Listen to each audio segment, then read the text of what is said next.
Hey guys, Casey Riley here, back again, and today I wanted to show you 3 of what I think are pretty easy and fun houseplants to own. When I think about what houseplants I have that are fun, I always think about the ones that grow the quickest because I love being able to check on them every couple of days and see a new leaf forming, or go back and look at a picture from a couple weeks ago and see a difference. The first plant I want to talk about is the Monstera, which even if you're new to plants, you've probably heard of a Monstera, but this is my biggest one, and I've only ever bought one Monstera.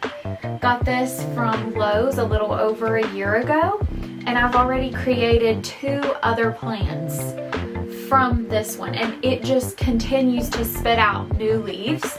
And the reason why I think this plant is so fun is because you see these new leaves starting to form, but you don't know what they're going to look like until they open up, and it's just always a surprise to see what the leaf is going to look like, and I just think that is so cool. This one's kind of rough, but I keep it anyway because I think it's pretty. But I just love everything about the Monstera plant.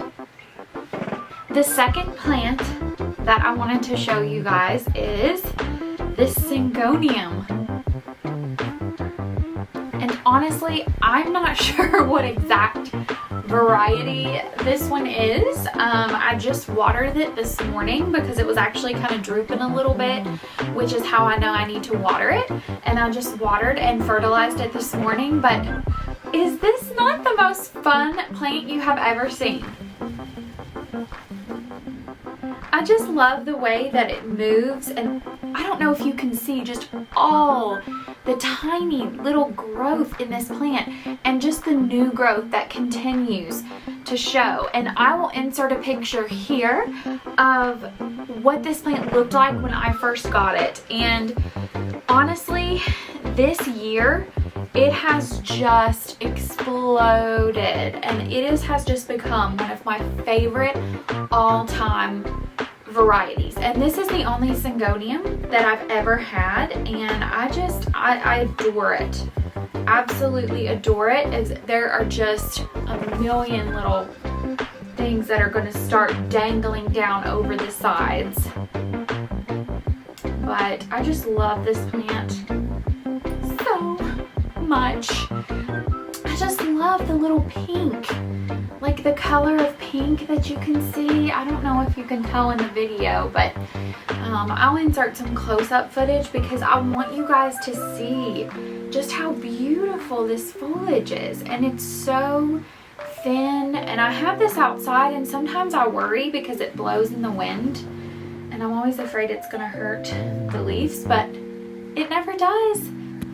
All right. The third one that I wanted to highlight is this string of bananas. And it gets its name because these look like little bananas, but it's also called string of fish hooks, or just fish hooks. It's also called because they kind of look like little fish hooks too. But I just have absolutely loved this plant. I had 2 last year that grew so long, but then mealybugs and spider mites took over, which that was really before I knew how to take care of plants. So I didn't really know how to spot spider mites and mealybugs. So they kind of just took over the plant before I could save it. It was too late. But this is a new one that I got this year, and when I got it, it was honestly like to right here. And I don't know if you can tell how long it is, but it has gotten extremely long, and I just love it. It's so easy to grow. I mean, it will also show you when it's ready to be watered. I only water this about every 2 weeks, and right now that's just because it's so hot and I have it outside. So if you had one of these guys inside, you could water it even less, I think. So it would make it even more manageable. But I just love the string of bananas plant, and it's just so easy and it grows really fast, so you get to see extra length every time you go to water it. Almost there will be more length and more growth, but it's just one of those plants that do really well in the house too. So I encourage you to try one of these, and I don't think you'll regret it. Those are 3 of what I think are some of the most fun, easiest plants to take care of, either outside or in your home. If you agree, let me know, and if you've got any tips or tricks to share, I would love to hear them. I hope you enjoyed this video. That's all for this one. See ya!